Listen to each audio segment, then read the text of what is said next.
Welcome to today's Explainer, where we're unpacking something truly, literally mind-bending. We're going to take a hushed, true crime approach to examine a chilling, recently declassified narrative dossier.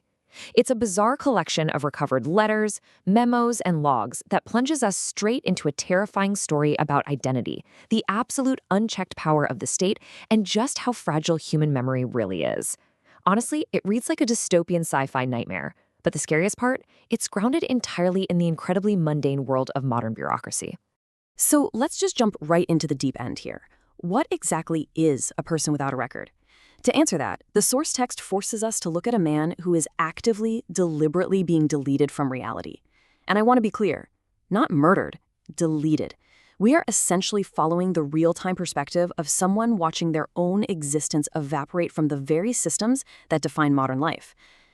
Through this wild archive of recovered, handwritten letters, we meet our protagonist. For the sake of the story, let's call him the nobody.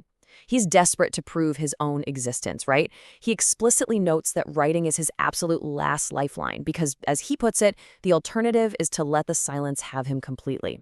He realizes there's a massive, terrifying difference between just passively being forgotten by time and actively being erased by an authority that actually has the power to make it stick.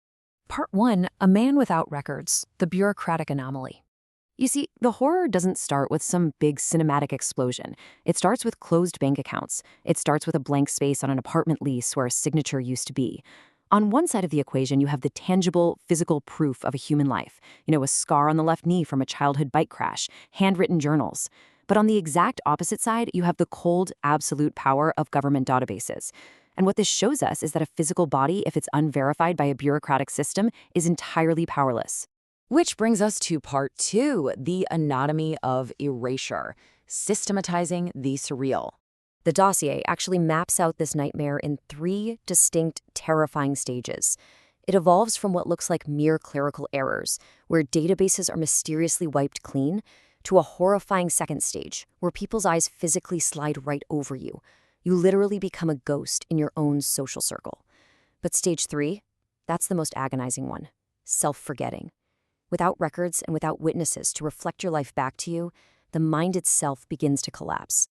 If we look at the timeline, we can actually trace the exact anchors stolen from his life. His history stretches from his childhood back in 1998, which centers around this mysterious photograph taken outside a youth center, all the way to a very specific, incredibly tragic Tuesday when his 7-year relationship totally collapsed. These dates are basically the only landmarks left in a life that is being actively scrubbed clean. Part 3, the forgotten witnesses.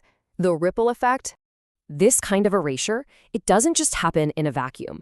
It violently ripples out to infect everyone who ever cared about him. First, we hear from Sarah, his partner of 7 years. She ended up fleeing to Portland on garbage day because she could subconsciously feel him becoming unmemorable. She was living through this terrifying sensation of forgetting the person she loved while looking directly at him. She ultimately left a lifeline phone number, but he was too terrified to ever use it. And then we hit the absolute cruelty of that informal forgetting phase. Tracking down his old childhood home, he knocks on the door. And in just a brutally heart-wrenching moment, his own mother looks him directly in the eye, sees a total stranger, and genuinely states that she does not have a son. The operation literally deleted a mother's love. It left behind nothing but this confusing, phantom grief that she can't even explain. Desperate for any shred of proof of his past, he manages to dig up an old 1998 middle school yearbook. But get this, it's not just his name that's missing. The pages around his photo have been meticulously damaged with a precision blade. The faces of anyone standing near him have been surgically sliced out. This proves to him, and, well, to us, that someone is actively, intentionally isolating him from his own history.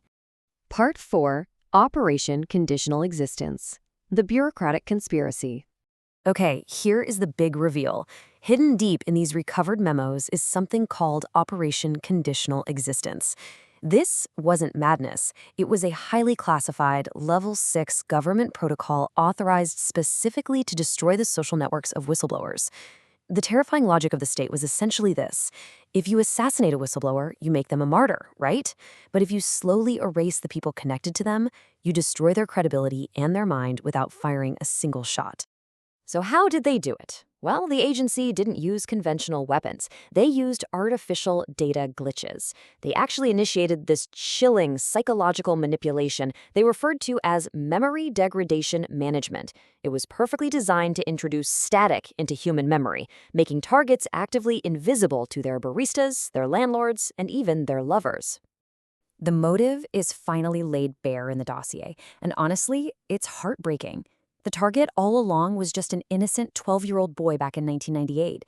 He was erased entirely simply because he was loved by a youth center director who threatened to blow the whistle on a massive embezzlement scheme. And that scheme? It was a front to divert funds to classified operations.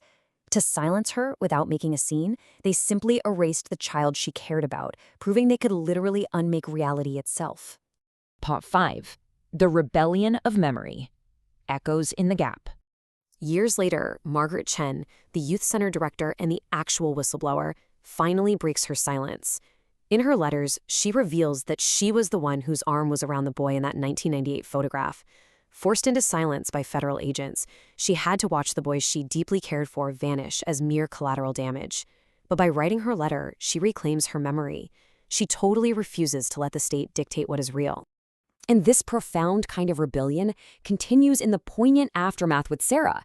She eventually realizes something terrible happened, and even though the erasure protocol was so overwhelmingly strong that she can't even remember his name, she remembers that she loved him.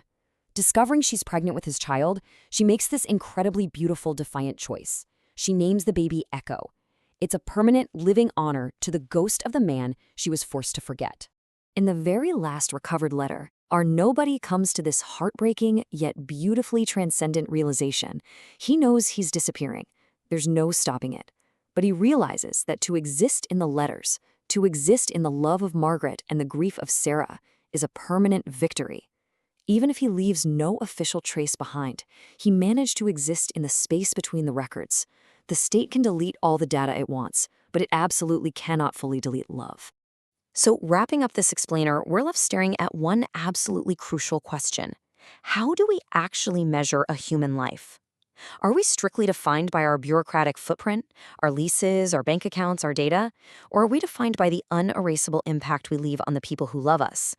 It's a question that's going to linger long after the records vanish. Think about your own footprint, and I'll see you in the next explainer.